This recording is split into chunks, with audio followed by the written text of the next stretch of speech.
Welcome back to Enterprise Matters, and we're broadcasting live today from a different venue. And warm welcome to Sarah Giblin from Riut, our latest victim, to join us on the Enterprise Matters show. Where do we find you today, Sarah? I'm in Manchester. Thanks for having me, Jeff. Manchester. I was going to try a Mancunian accent there, but I'm not very good at Mancunian. There we go. How are you today? Are you well? I'm good. The sun is out. The people are on the street, and Manchester's looking good today. Thank you. Excellent. Well, I'm broadcasting live from the city of Glasgow College in the heart of Glasgow. It's great to be in here, the place where I've got a remnant behind me, the Bridge to Business programme in old branding. It's now changed from that. I found it in the corridor there earlier, so I brought it in for a little pop-up. We've been filming with the college television studio students today here in Glasgow. So very, very exciting stuff. So I'm going to kick off. I'm going to kick off as usual with three random questions. And normally I have some props. Because I'm on the road today, I should have had a Riut bag, and then I could have put my props in it, but I didn't. So there we go. Lesson learned. I'll buy one online. No time to think on these questions. HP sauce or Heinz tomato ketchup? HP. Good. Correct answer. Tea or coffee? Coffee. Ooh, don't know. Mm-hmm. And a musical one. We always have a musical one. Beethoven or Kraftwerk? Ooh. Oh. I'm going to go with Beethoven. Now there'll be a reason for that, but people will be saying, where the heck did Jeff get Beethoven or Kraftwerk from? But there's a rationale. There's always a backstory to this. So, Sarah, let me tell our viewers a little bit about you. Hopefully, I get this correct. But you were born in Bells Hill. You're a Bells Hill baby. Brought up in Uddingston. I'm not sure if Uddingston is a royal borough, but who knows? We'll give it a royal borough status, maybe, if it has. Just down the road from the Tunnock's factory, of course. Yes, from Mr. Tunnock himself, Boyd Tunnock. So just down the road from there. And then I'm not sure what age your parents, your mother is German and your father is Scottish. There you go. I've done my research. There you go. And you moved, what age did you move to Reading? Very young. So born in 1984, and then at the tender age of 2, I was already in Reading. So I could speak a little bit when I arrived there. Brought my accent with me and lost it somewhere along the way. You've lost your accent, and there are 3 famous people from Reading that I know. So of course there's Ricky Gervais. There is Kate Winslet, and the third is you, of course. There we go. So three famous people. Comedians, actors, and backpack makers. Comedians, actors, and backpack makers. I can see the television story. I can see it's either a sitcom or it's a serial drama, a period drama. I'm not very sure. Anyway, so welcome to our Enterprise Matters. We really should get into Enterprise Matters as part of Enterprise Matters, and your enterprise journey will fast forward. We go through the time machine and let us take you to the age of circa 17, and you're at Kendrick School in Reading. It's true. Who gave you the idea to get joined in with Young Enterprise? How did that happen to you? So, fantastic economics teacher at school, Mr. Hall. Martin Hall, who's still teaching, and I saw him this year actually. I loved economics at school. In fact, I was just saying on Twitter that I used to show up early to school every morning to read all the free papers. Then I'd read all my economics textbooks and compare the theory with the reality that we're seeing in the pages. So I loved economics. Mr. Hall said, right, okay, there's this thing called Young Enterprise, organize yourselves, come up with an idea, do a business. And we were, I don't know, I don't think we even thought about it very hard. We just kind of went, okay, us lot in the economics class, we'll do that. That sounds fine. And that would be, I'm trying to do my maths here, but 84 and 17 is about 2001, is it? 2001, 2002, yeah, exactly, around So there. class of 2002 there. And I'm led to believe that you had a few ideas, but one of your ideas was around about price comparison for energy, and you had pre go compare. I'll not do the singing along, but before you switch and all that sort of stuff, you were thinking about that. Is that correct? It's true. I honestly did not pay my energy bills when I was 17, even though many people do. And I was just reading about it in the papers, like I said, and I thought this would be a great idea. That I was just reading about it, that in the Reading area where we were, certain energy companies, after the energy market had been deregulated, or had sort of privatized and split up, it meant that certain electricity and energy companies had lower prices in certain areas. So I thought, I know what we should do is tell the people of Reading that they can get cheaper energy if they switch from the sort of legacy providers to these newer ones. And so we managed to get like Southern Electric to come and sit down with us at school. And they said, if you manage to genuinely get people to switch from their old provider to us, we'll give you money. And I was like, this is great. This is wonderful. So that was the company. That was the idea. We then went out in, like, they did sort of Young Enterprise events where all of the little companies would be in the local shopping centre or something like that, and you'd have your stall. And so I went out and like grabbed people and was like, look at what is happening here, and look at what we could do for you. We can help you switch. And I'm afraid to say, not one single customer did we get for this particular idea. So even though it was a good idea, perhaps I wasn't the right person to convince the people of Reading at this stage that they should be changing their electricity supplier. And so what we had to do instead is we had a total overhaul of our company and thought, right, how are we going to make money? So what we did instead was we bought tiny little stones. We put googly eyes on them. We put them into tiny little boxes and just sold them for like £2 at school. We made a lot more money making googly eyed, tiny little stones that were slightly personalized than we did with the big business idea. Googly eyed stones. There we go.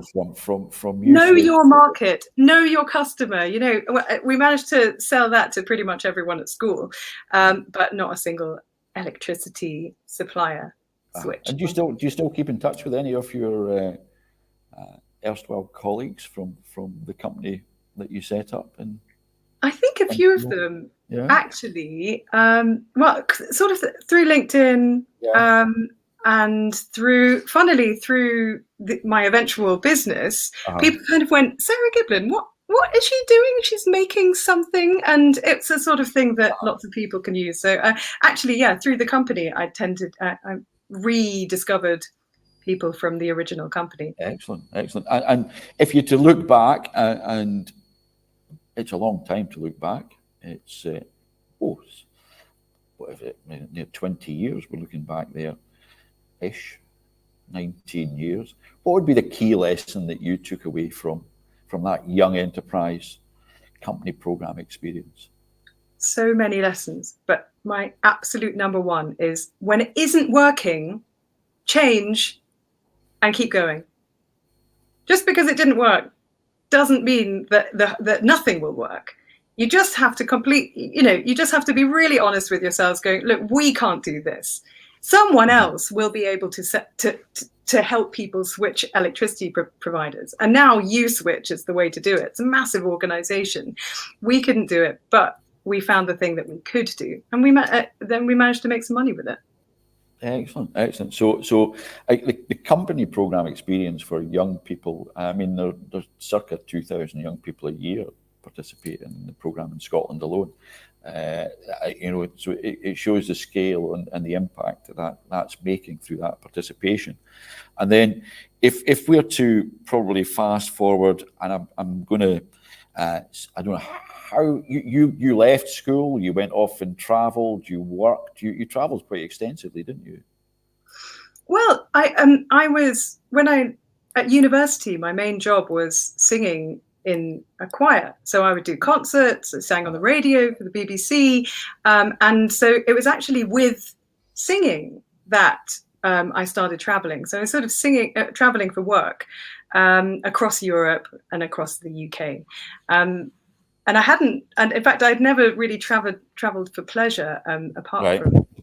So yeah, that's how it was through all the singing that I started traveling. And then one day I thought, oh, I should probably find a place to be, and realize that you didn't have to live in the UK. And so I went to Paris, I went to Berlin, did lots of little different jobs there, worked as a journalist, worked for a silversmith for a while, came back to the UK, studied law, and then ended up in the financial services. In a proper office job, we're talking suit here, 2 mobile phones, still have my backpack on my back. I was, really trying hard to be a proper adult. So I think that's probably,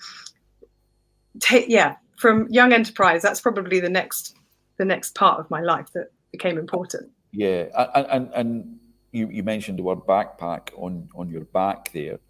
And when did we always hear about people having a light bulb moment, and it's successful enterprises are about solving problems, and you spotted an issue, a problem that you felt you wanted to solve or you could solve. What was that? I was traveling a lot, so I was working in London and Reading. I was living in the weekends in Berlin, and I spent a lot of my time commuting by train and by plane. And it was one evening when I was trying to get off a packed flight, and the doors weren't quite yet open, and everyone was tired because the plane had been delayed. And the person in front of me, who was wearing a backpack, like pretty much everyone there, was distressed that I was so close to their backpack. And they sort of took their backpack off, took out all their favorite bits like their passport and their phone, stuck it in their pocket, put it back on their back, and kind of glared at me. And I thought, do you honestly think I'm going to try and steal your passport now on a Friday evening in an EasyJet flight? But I thought, you know what? Fair enough. We're all tired. I'm not going to steal that from you, and I can't anymore because you've removed them. And then in the next moment, there was a heave of people from the back of the flight. And the person behind me was suddenly really close to my backpack. And I thought, where's my phone? Where's my passport? Where's my keys? And I was like, oh, stop worrying for a moment. The person in front of you thought you were trying to go into their backpack. And now you're thinking that the person behind you is trying to get into your backpack. But actually, that isn't what's happening. Everyone is probably too busy worrying about their own backpack, and no one's really stealing anything here. So actually, we're all sort of stressed out for no reason. And so I thought, do you know what? I'm going to get a backpack that has no zips on the outer side. Instead, I want to get one that has zips only against your back. So when you put it on, nothing can ever go missing. And I thought, brilliant, I'll buy one of those as soon as I get home tonight. And could you buy one?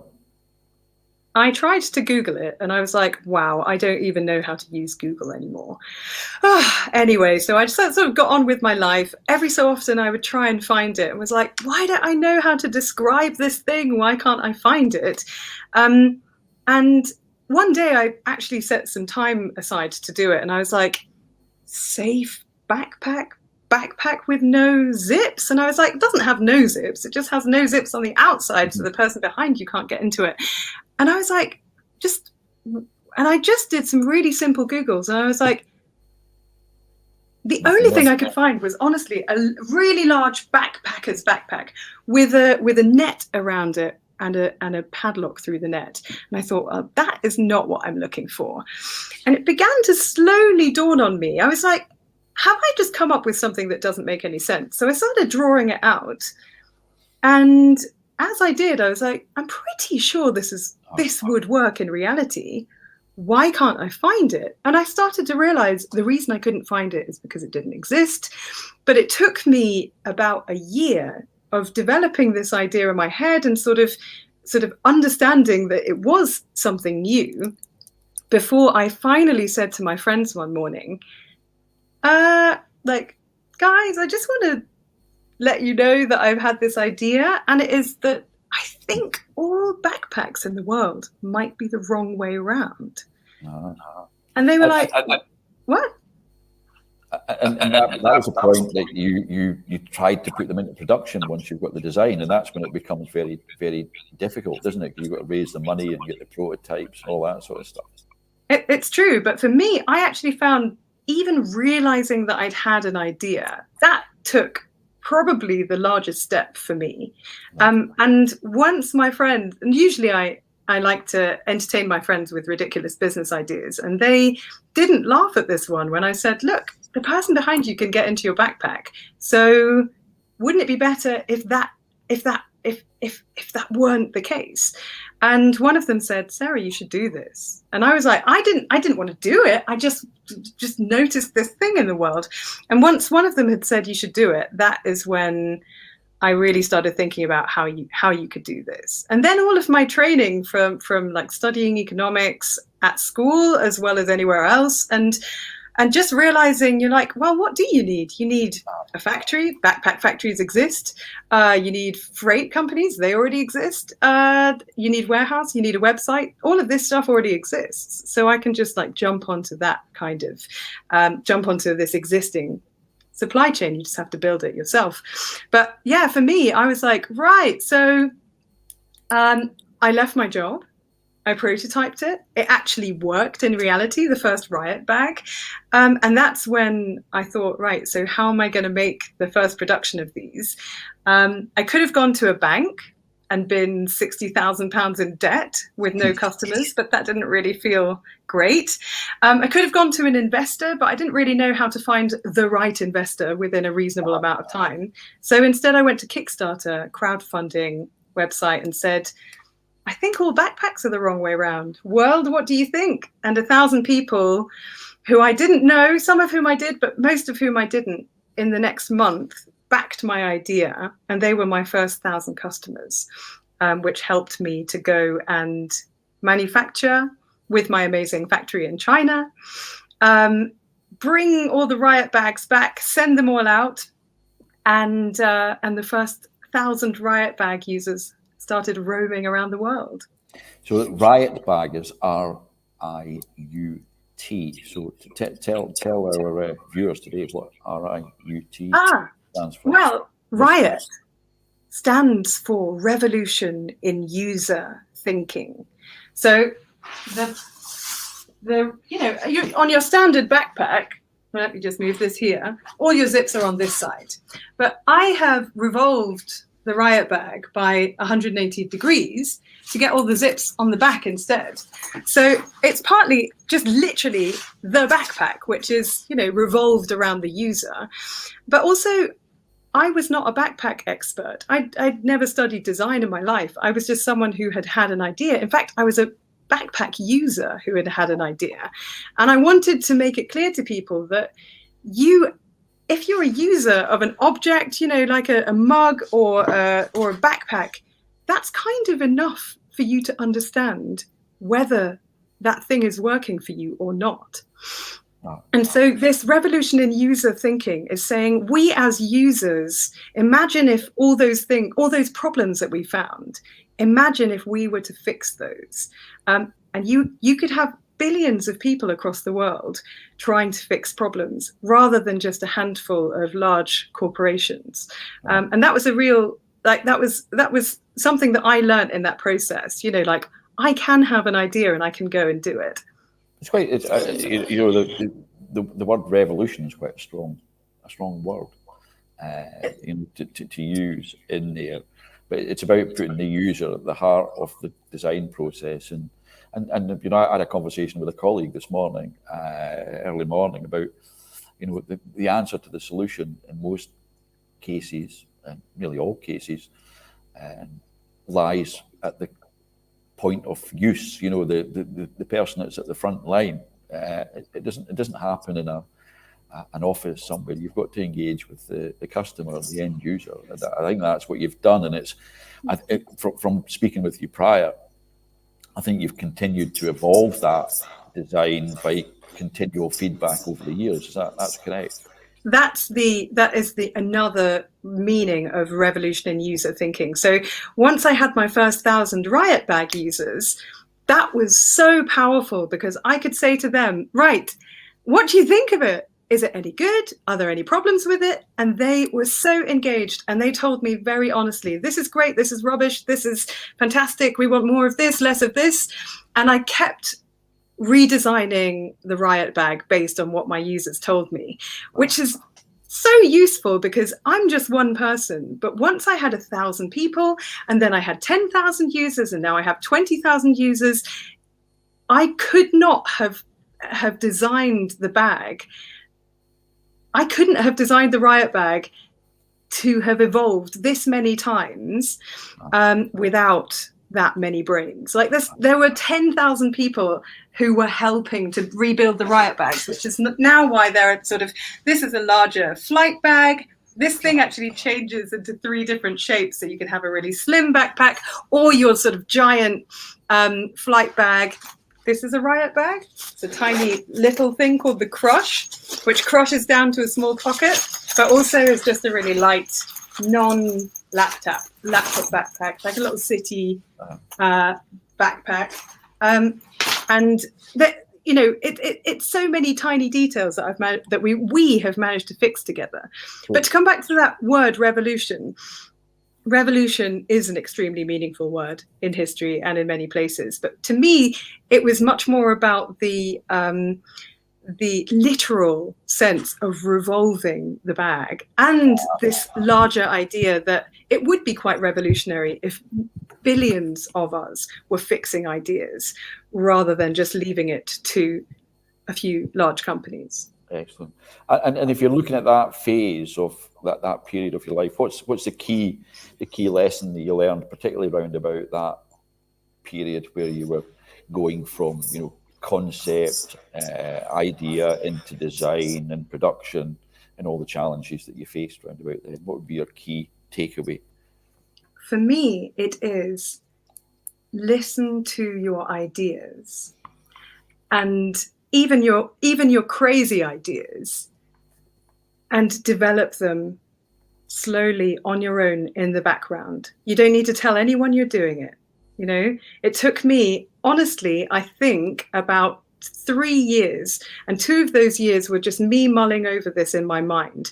So my takeaway is, like, really nurture your little side projects, and you don't need to tell anyone you're doing it, because your brain will work on them in the background, and when they're ready and when you're ready, it all comes together and you can actually go and do something with it.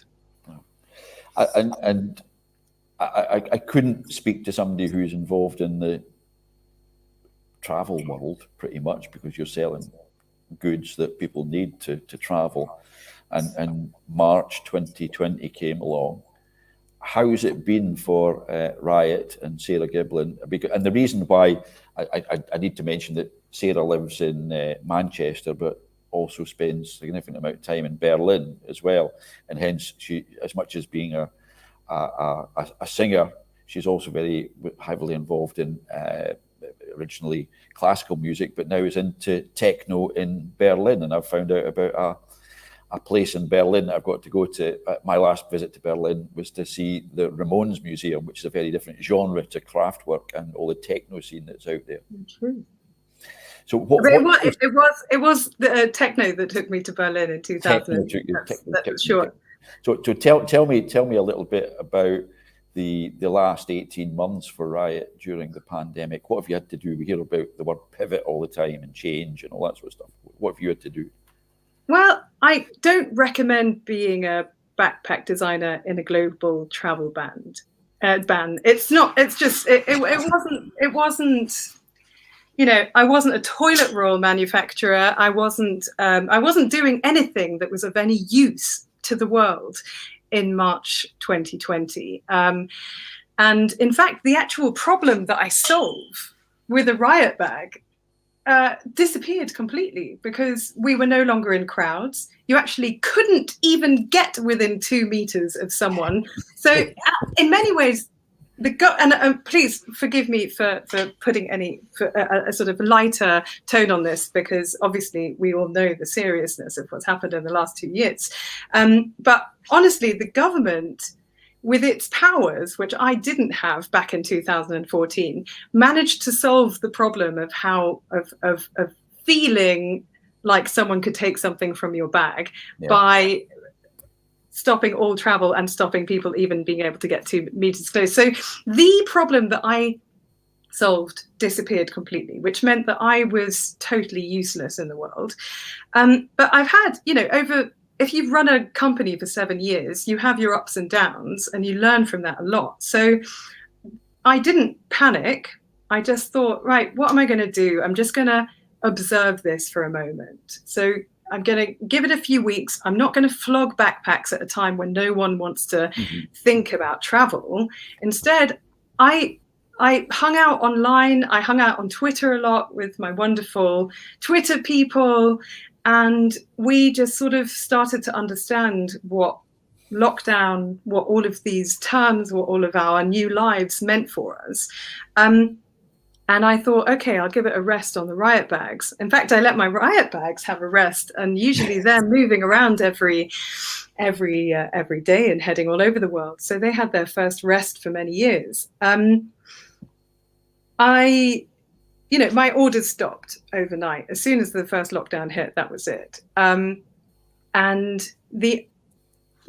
Not a lot happened for the first lockdown. I did a couple of survival sales to say, look, I'm going to see whether I can keep my company going. And my wonderful users, my Riut bag users, supported that fantastically online. So that helped me to get a little bit of cash in. But one day we got an email, and it was from a doctor in Mexico who said, I'm a Riut bag user, and I just wanted to let you know that I am not allowed to take my Riut bag into the hospital currently because it can't be sanitized. And I thought, wow, not only am I not solving problems anymore, the actual bags that I have designed are causing problems for the people who are trying to use them, and the people who needed to travel at that point were key workers, especially people working in COVID wards in hospitals. So I couldn't really believe it. And I said, right, dear, wonderful doctor, thank you for telling me about this problem. Can we just talk for 15 minutes and you can tell me exactly what is going on, and I'm going to see whether I can come up with something. And he said, God, I didn't really think we'd get a reply because I thought you're like a big Samsonite type business. And I was like, no, I'm the designer, and I really want to know how you're getting to work, what your journey looks like, what is required as you go into the hospital, where can you take stuff, what do you actually need to carry? And I did not have a short-term solution for him. So I said, if you will let me take all of this information away, I'm sorry I can't solve this today. I'm going to see if I can design something around what you're talking about. And so he and I spoke a few times, and about the most frustrating things he was experiencing. Literally, he was walking through Mexico City with a laptop in a carrier bag. Like, that was the ridiculousness of the situation. From technically, he owns a Riut bag, he should have a secure backpack.